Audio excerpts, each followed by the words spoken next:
Welcome to California Live. Today, ladies and gentlemen, I'm very pleased to bring to the show, if I may call you Josh, a friend of mine. You know, we've spent 100%. some time offline. We spent some time while filming My American Family, and I truly enjoyed talking with you, getting to know you, and I call you not just a hero in life, but also the kingmaker. So, Josh, thank you for coming to the show today. I appreciate it. Thank you. Thank you for that intro, man. It means a lot. And I'm 100% a friend for sure. Well, thank you. I appreciate that, and it means a lot to me as well. As I like to say, I don't have many friends. I have a few, and I am very honored to have you as one of them. Thank you. Now, a little bit of your background. You are a military veteran. You are a professional boxer, and I know from my conversation with Michelle that you decided to sacrifice your boxing career to help her career. Could you please share a little bit about that time, that decision, and how did that feel? What made you decide to go that route? Yeah. You know, I don't think of it as sacrifice. I think um, it's what I was supposed to do at the time. You know Hmm. what I mean? But yeah, no, no. I boxed for the Air Force. I boxed in the amateur ranks. I was able to move up to I think the highest I ever got was like fourth in the country. Super fun because of boxing. Went pro, and what actually made me switch was just outside noise. You know what I mean? But also, so I'll tell you. So I had just won a fight. My parents were in town, and we had our daughter. And I remember I have a photo of it. We're all happy. Um, but I'm sitting on the floor with my wife, and it was just something to me that was like, this isn't what I want for my family and myself. I think I had made like 200 bucks, for the fight. So I remember my father's hardcore man, Mexican, right? And he was just like, hey, what are you doing? Um, and so it was a decision of mine to just say, look, I need to take care of my family, and I want her to go for it. I knew she had the skill, I knew she had the drive, so it was like, what, you do that, and I'll make sure that we're okay. So it wasn't a sacrifice, man. I always tell Michelle that, I know she feels that way, but it wasn't. The way I see it, I was able to learn so much through the path that I went through. I think if I would have been in the boxing side, the way my mentality was as a kid, as a young adult, if I would have made money in that sport, my mind wouldn't have grown to what it did as time went on. And maybe we probably would have made money, good money in boxing, but then we probably would have wasted it all. You know what I mean? I would have done the wrong things with it. And so as Michelle continued to evolve, I continued to evolve outside of fighting, met people that were doing well financially, or I saw things that, look, this is what I want, this is how I want to live my life. And so it helped me grow in a whole different way. And I don't think that would have happened if I would have stayed in boxing. So I don't take it as a sacrifice. I see. Do you think it will be correct to describe what you are saying is you've built a long-term success which built your character instead of fast success which builds the ego? 100%. Now I will say boxing, I think fighting in general is one of the, you can't lie in fighting, right? So it builds your character because you absolutely know who you are, what you're made of, and the whole world gets to see it. You know what I mean? Or the audience gets to see it. In my case, right? I didn't get to fight in big events like Michelle has, but that your group, right? Your coaches, your teammates, they get to see like really what type of person are you. So boxing created great fundamental foundations for me as a character and as a worker. Um, but financially at the time, it probably would have been bad. Well, yeah, that makes sense. When you were fighting, whether it was a prep fight, right, a sparring, or you were actually fighting in a ring, what was that driving force that was pushing you to attack, to punch, to finish up with the win? I'm asking because when I was fighting back then, and it was Sanda, so we would do kind of close to the MMA thing with a few other restrictions. Mhm.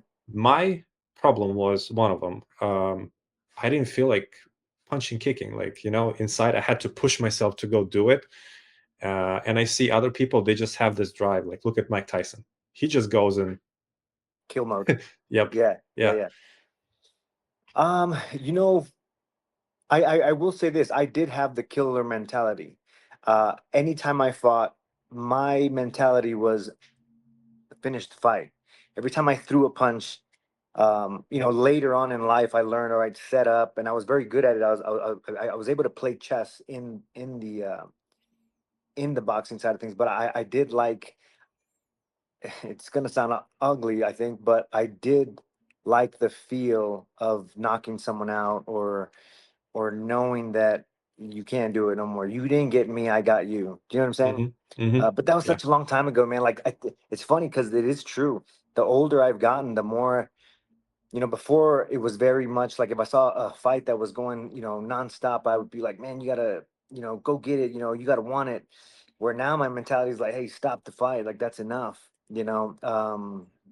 But I'm sure as a kid or as a young, lion, like, no, you let that person fight. But I think the older you get, you kind of get a little softer in life. But no, I did have the drive, man. I did enjoy it. Um, I remember getting knocked down. I've only been knocked down twice in my whole career. Uh, but I remember the first time getting knocked down. I remember being so embarrassed, not so much focused on the fight, but embarrassed because people were watching that, And then I remember just going after the guy. I was able to knock him out, but I remember just I learned there I was focused on the wrong things. I was more focused on the outside noise than like, hey, what's going on in here? You're getting pieced up, But Right. lessons that go through in life, I think. Yeah, yeah, absolutely. And you mentioned that with age you probably soften. I would say that you take that mentality and that drive of a lion into just different direction. You took it into business, Uh-huh. and I've been following your developments, your successes. It's quite significant, incredible, impressive. Um, since the time when we met first time in life, I remember you were running a financial company, financial services, and now you transitioned to uh, real Real estate estate. development. Yeah. How did you start financial path? Why? What was your interest and main focus? Yeah. So by pure luck, to be honest with you, when I was fighting, I had a friend, that an acquaintance at the gym. He would go there. He kind of liked being around the athletes, but he also trained. He also, got in there and stuff. Um, but he was a recruiter for a insurance company, and it's kind of just your typical, athlete doesn't make it and goes into insurance. But at the time, the guy was like, "Hey, man, Josh, like I think people tend to listen to you when you speak. You would do good at this." And I was like, man, that's not what I want to do. I want to fight. Um, I had already had that conversation with my father and myself in my mind, so I was kind of half in, half out. I saw the potential of how much money I could make, and the insurance side. I remember learning the game and thinking like, man, this stuff is important. Why aren't more people doing this stuff? Like, this is. I didn't grow up that way. We didn't grow up learning about insurance or learning about retirement accounts or nothing like that. So to me, it was very, again, it began my path into saying like, this is what I want for my family by looking at people, right? And saying, look, this is a good thing. So it was him that actually said, hey, come try this out. They do tests. I mean, if you've ever done, they go in there, they do personality tests, and you have to fill out all sorts of things. And it's crazy how accurate those things can be. I Hmm. don't know if you've ever read one, but you read it and you're just kind of like, dang, this thing has me down to a T by answering things that you're like, how is this going to tell? But sure enough, so I get my test back and I score really, really well. So they make me, meet the guy that I'm sure this is the process, right? Well, it was because then I became that. But you meet the guy, he tells you, he talks to you, and it was a man that was obviously doing very financially well in his life. He was at that time probably 50s. They knew I wanted to fight. They knew I boxed, but they also saw that I had potential in that side. So started making a little bit of money there. I again, through boxing, I think I was able to learn work. I had work ethic. Um, and even still, just kind of being half in, I was making enough money to be like, you know what, okay, we're doing well. Maybe I can still do this. But as you know, right, like in fighting, um, it does require everything. And if you don't put everything into it, eventually it's going to tell, you know? Right. Um, but anyway, so I did that for 3 or 4 years. And then Northwestern Mutual is where I actually ended up at. I liked their model because it was more on the investment side. It was more on the retirement side, plus the insurance. I thought the insurance was important. But one of my buddies that actually, he moved over there. He's the one that actually ran the whole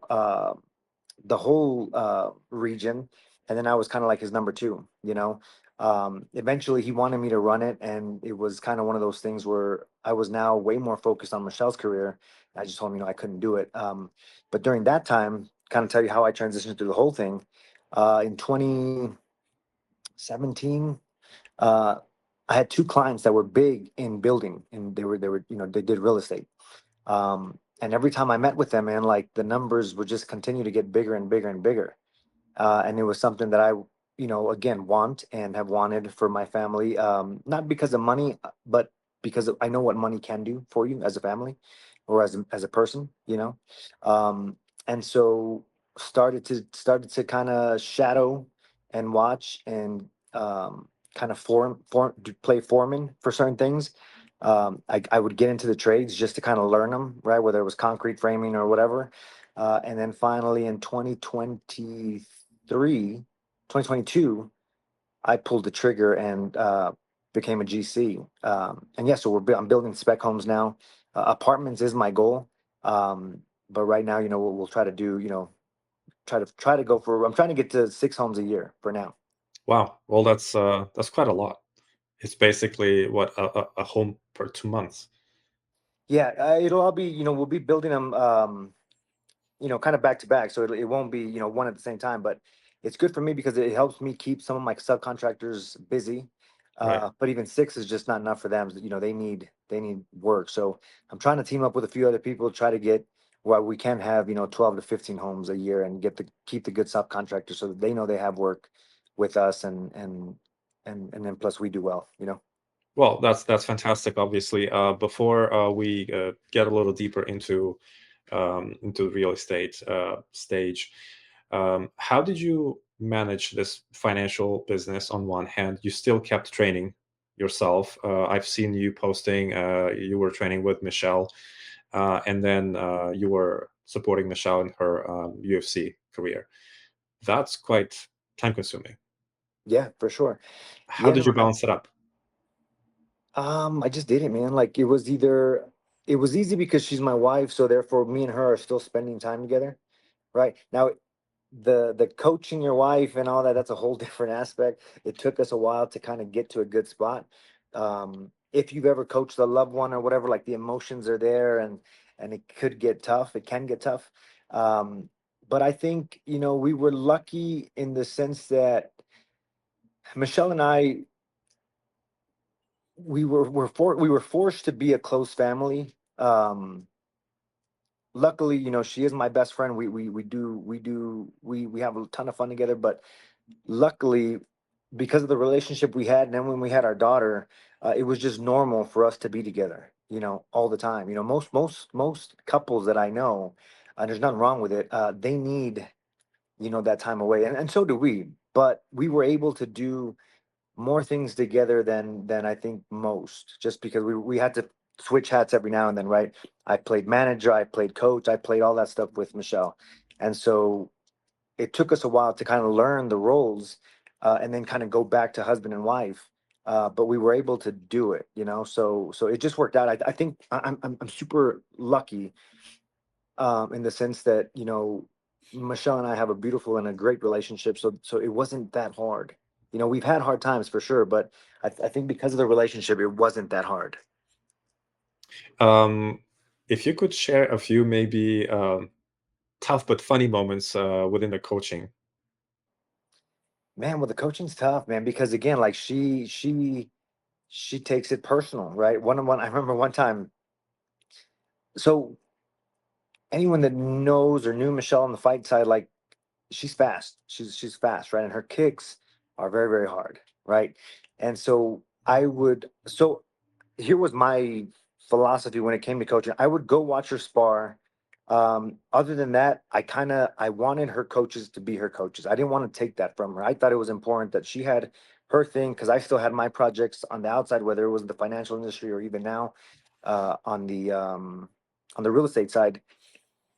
There's certain things that I still wanted them to be hers. So when she would go train, um, Coach Wink, Joey, Barata, I would let them. They were the coaches.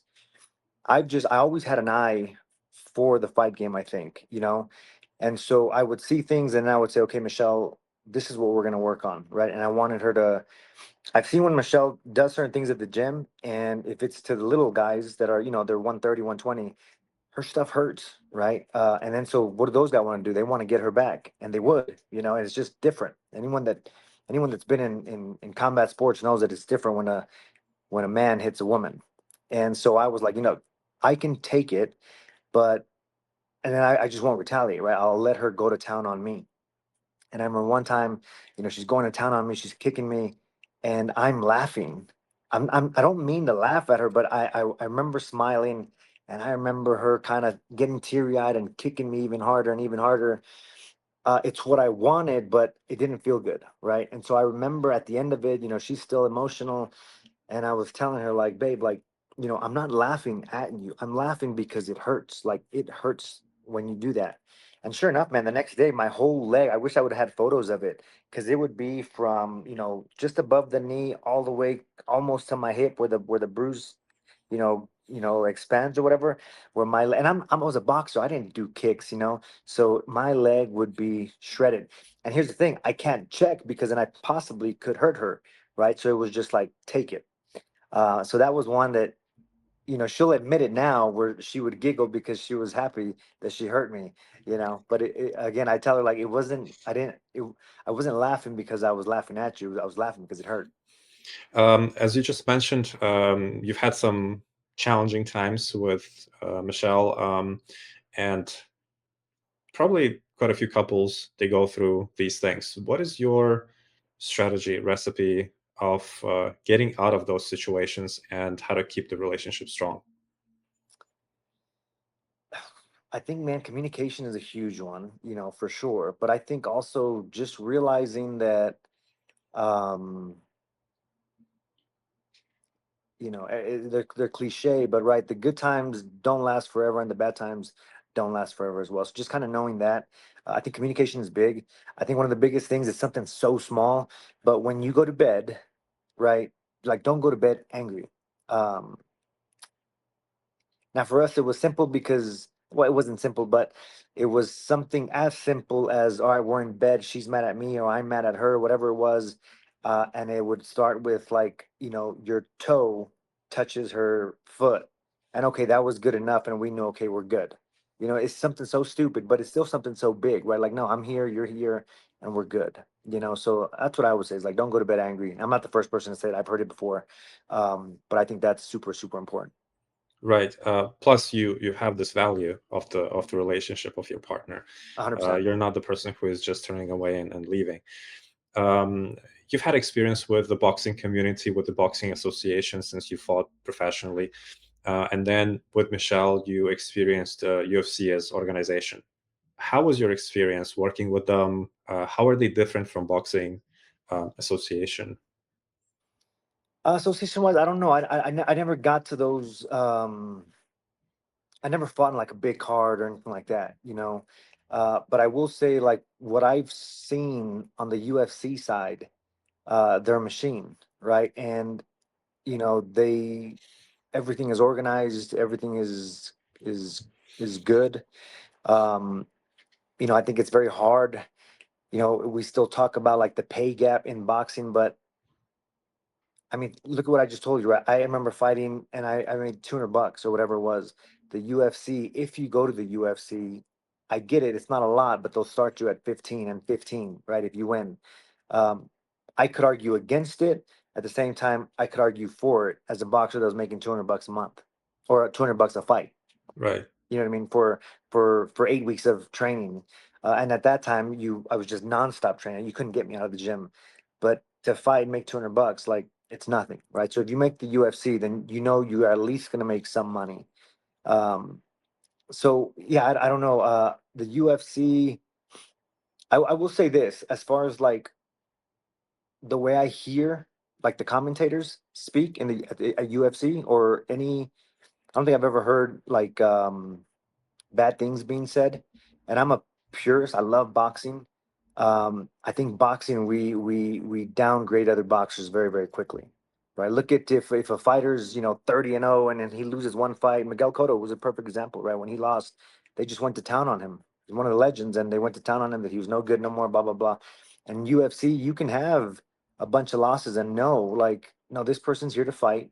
They have a lot of fight in them, and this is going to be a great fight.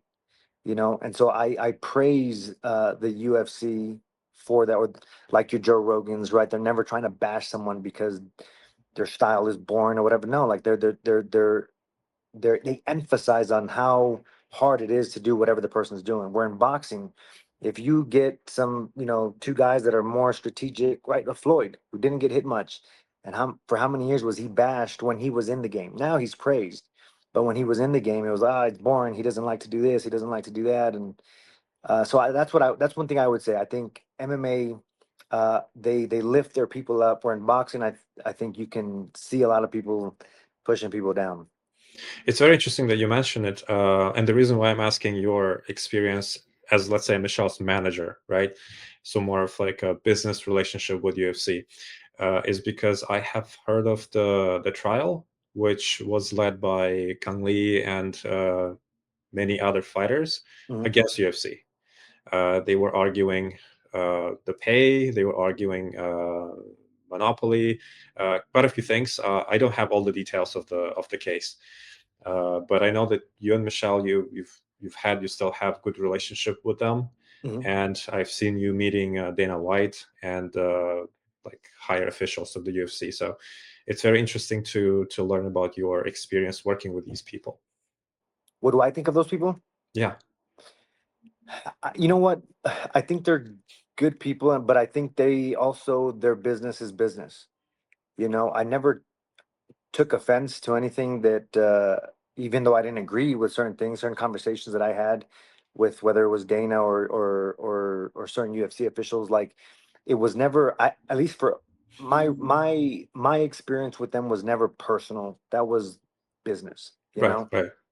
Again, I may not have agreed with it, but again, it was business, and I never felt like it was just a personal thing.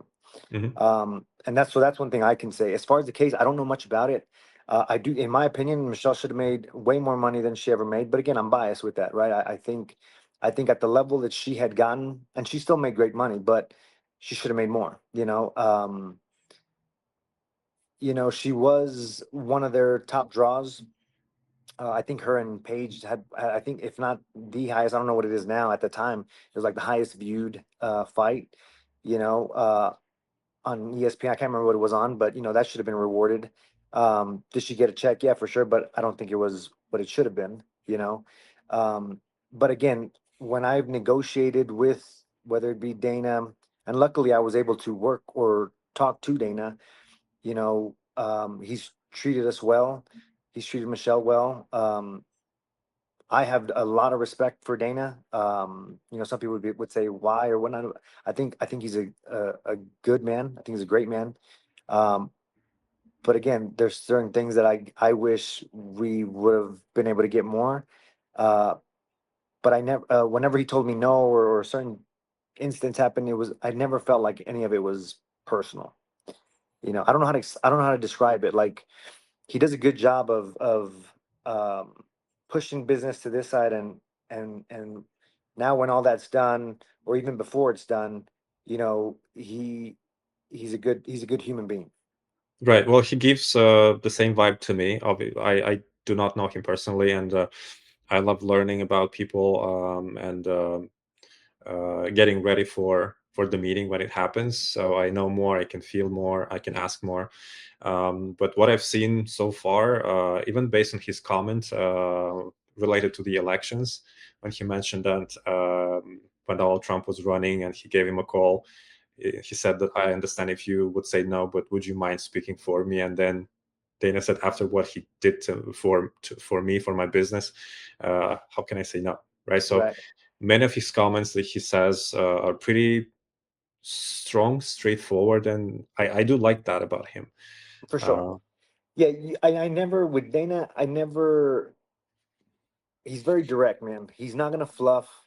He's not gonna. You're not gonna have to guess. Like, man, maybe no. Like, he's very direct, and I think he's been doing this. Plus, he's 50, whatever, how old ever he is. He's been through it all. He's ran this business, which is now a $1 billion business. Like, he doesn't fluff. And so yeah, so again, I think again a lot of people are going to disagree because especially if you're in the fight game and you're first and you're only getting paid 15 grand, for sure you're going to be like, f this. But if you go to another organization, you're probably not going to make much money either. So I'm not defending him because I do think that any athlete that jumps into whether it's an octagon or a ring should be getting paid way more. It's just not the way it works. Um, but as far as Dana as a human being, as a man, um, one of my memories of Dana, he had invited us to his kid's birthday party. oh wow. And, I was watching him. If I could get mentored by Dana, even right now as a 39-year-old man, I would 100%. Anybody would. But I remember watching him on the back end because he was already doing his thing. We had said hi to him, and the whole night is, it's long or whatnot. I'm having fun with my wife. And then I remember just kind of watching him.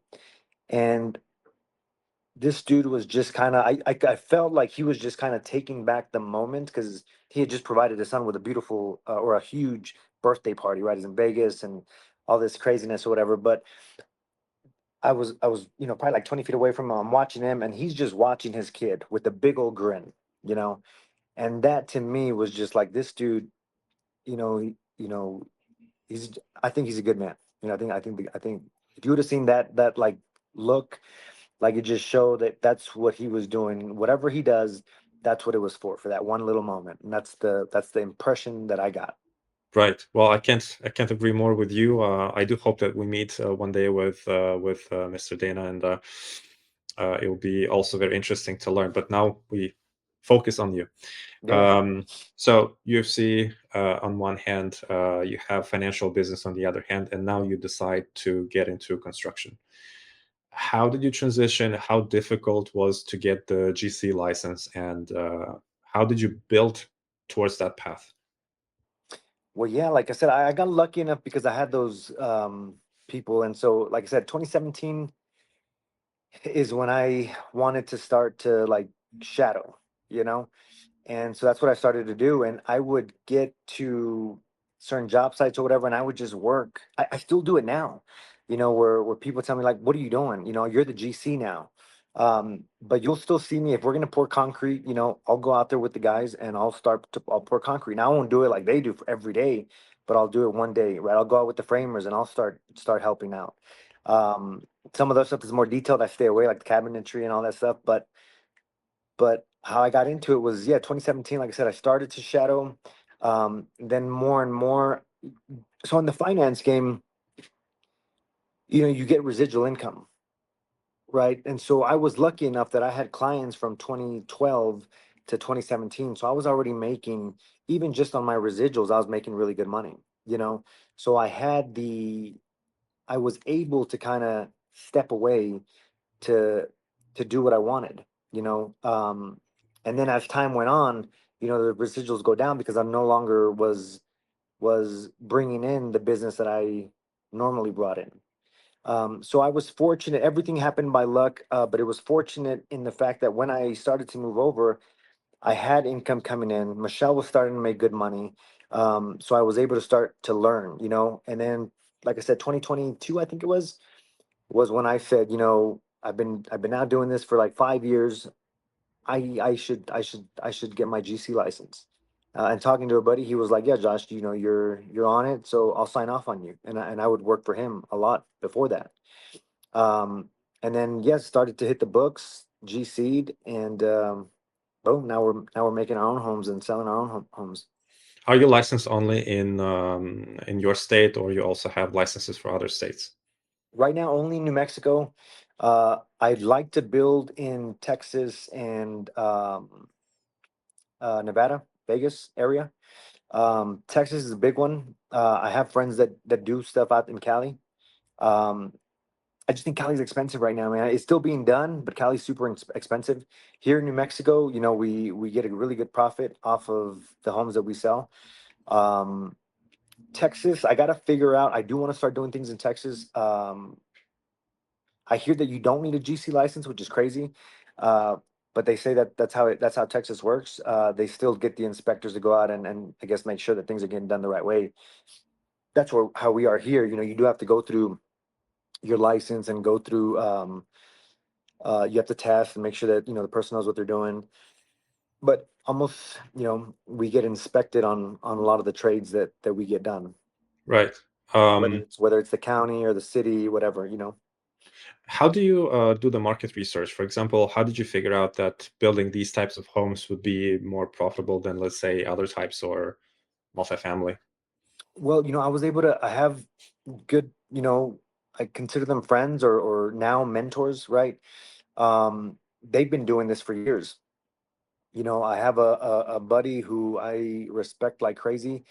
His model is different than mine, though, right? Where I want to do 6 homes a year, he's doing, I don't know, maybe at a minimum 50. Now Wow. his profit is less per home, Right. but he's selling them for 450, 400,000.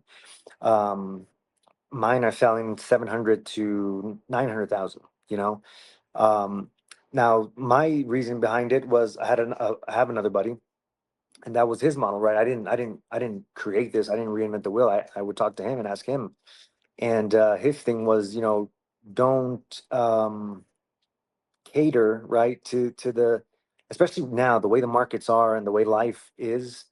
You know, to sell a $400,000 home or a $350,000 home, right? That's the median now. I think nationwide. I haven't looked in a while, but a lot of first time home buyers are going to buy that. And the problem with that is, if someone's making 60, 70 grand, to get a $400,000 home and have to pay, 3,000 a month, like it's going to be tough. And so my niche was, or the niche that I bought into was, you know, the $700,000 home.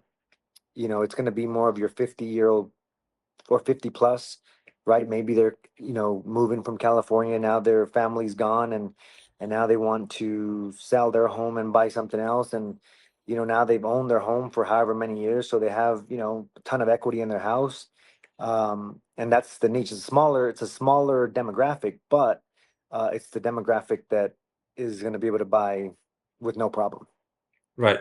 Um, let's say if we would talk about your clients residing in California, right? You just mentioned they retired, they decided to sell their property and move.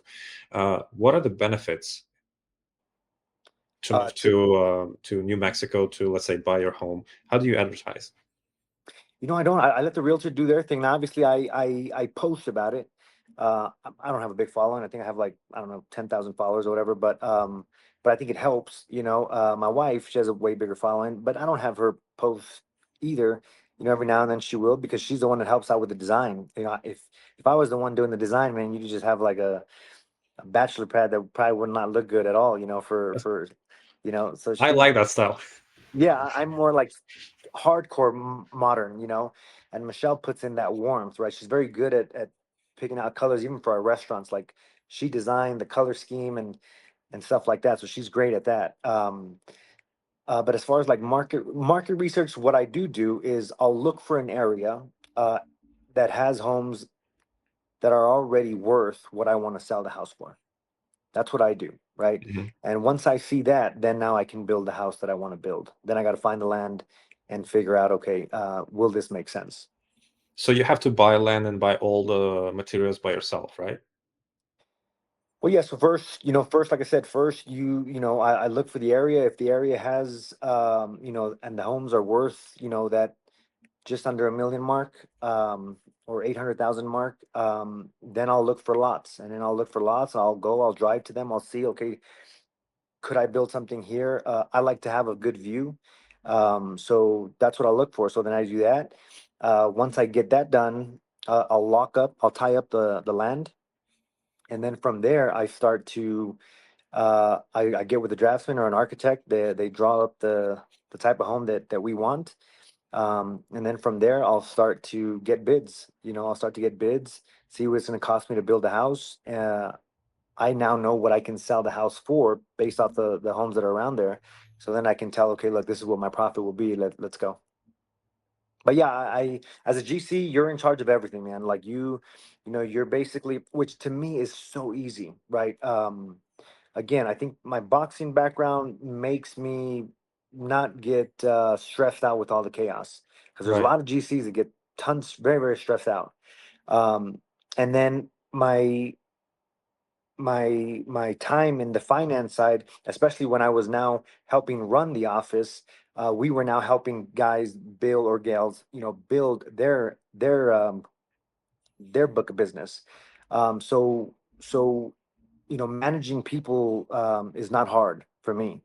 And so once the project gets going, right, I'm able to manage, like, okay, whether it's, from the ground up, because we do everything from the ground up, but whether it's, getting the plumbers, the electrician, the foundation down to the framing, being able to just kind of stagger everything so that it falls, it's scheduled correctly and done right. Well, that's obviously that's great to learn, and It's I a would skill, love. man. It's a Yeah. skill. I've talked to a lot of people that will stress about things that I'm like, hey, this is part of the business. What are you Right. stressing about? Like, this is supposed to happen. Don't stress out about it. Like right now, I'm getting ready to build a house for some clients. Every single GC tells me not to do that, right?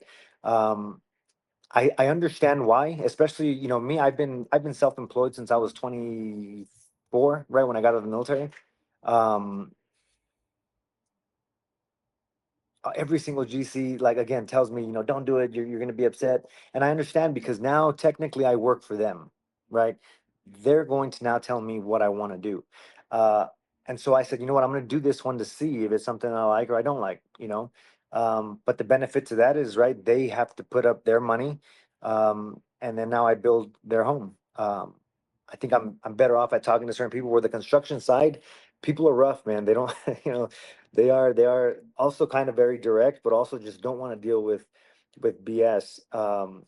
And so that's what I'm curious to see with this one build that I'm getting ready to start. Because again, I will have to sit with the client and see what they want, because that's the route that I have to go. Right. Back to my initial question. What would be the benefit, let's say, for someone from California to move to New Mexico? Is it a tax break, or maybe, I don't I know. say all of it, right? Tax break, cost of living, traffic, I hear, is crazy every time we're there, man, and we take an Uber. Oh, it's crazy. Now you're not gonna get the beach, obviously, but we got beautiful weather here in New Mexico. um the houses, right, if you sell the houses, so um it wasn't my house, but some people from Cali did buy one of my buddy's houses, uh and they got a bigger house for less, way less than what you will get in California, right? Different view, right? Because now you have the mountains, and I think we do have some beautiful mountains, beautiful sunsets. If you've never been out here for a sunset, I think there's some of the most beautiful sunsets in the world, right? We've been fortunate to see some all over the world, but I think that's the benefit. People are you got good people. I think New Mexico. I think there's a lot of money moving to New Mexico. I think New Mexico is going to grow in the next 10 years. I hope. Um, Politically, we don't ruin that. I do think our politics here, I don't think they're correct. Um, I think New Mexico has a lot of potential, but I think our politics is kind of what's driving people away. And that's the problem that I've seen here in New Mexico. I see a lot of kids that are doing a great job, and you think, man, this kid's he's gonna be a good human being. He's already a good person, and then they leave, right? And they leave, I think, because they don't think that there's opportunity here. Um, uh, I don't know if that's the same for California. I think California has a big names, a big staple, But I do think if you try to create a business, this is what I've heard. Like it's tough. California makes it tough, and so does New Mexico. But I think the cost of living and the tax is a big reason of why they leave. Right, makes sense. I'm glad that you mentioned the politics. You were pretty active at the political campaign. You've Yes. shared your thoughts. Yeah. Many People of know where them, I stand. exactly, and many of them were very comedic, which makes sense because all of the nonsense was pretty funny and sad at the same time. Also, I know that New Mexico is pretty big on the UFC community, and the UFC community supported President-elect Trump. How come New Mexico went blue? Well, number one, we have no ID voting, right? Like you don't need an ID to vote. Oh, So we really? don't. So yeah. So who knows, right? I Okay. wish I wish there was and I know there is. I just haven't cared enough to look like what the metric was in 2016, in 2020, in 2012 or whatever. I wish it showed like, look, this is how many people voted red, and I'd be curious to see how much that's changed in the last few years. I tell people this. I do. Yeah, people know where I stand for this election, right? 100%. I have no issue saying it now. Before I did, now none, right? I think Michelle and myself have been, and mine makes no sense. I don't have that big of a following at all, but I do feel like we're shadow banned. And I think it all started when we posted a photo of President Trump. And this was years ago, 5, 6 years ago. I can't remember the first one. Um, but my thing to people, so I've been fortunate enough to meet two presidents, right? Is President Trump and then President Bush after I had gotten back from Iraq. I can't remember when it was. I don't know if I met him in 2005 or 2006. But even now, right? If you one of Michelle's teammates, she went to the Olympics and she got to go to the White House, right? In my mind, like, yeah, that's an honor, man. Like, even though I don't agree with this administration at all, it's still the president of the United States, and it's an honor. Like, enjoy it. So, um, I don't know where we're going with that, but I think, well, as far as like the politics on what I believe here, I think everyone has the right to choose or vote for whoever you want. I think one side is way more uh, what's the word? They're way more trying to censor than the other side. I think that I don't care, to be honest with you. I don't care about Republican or Democrat.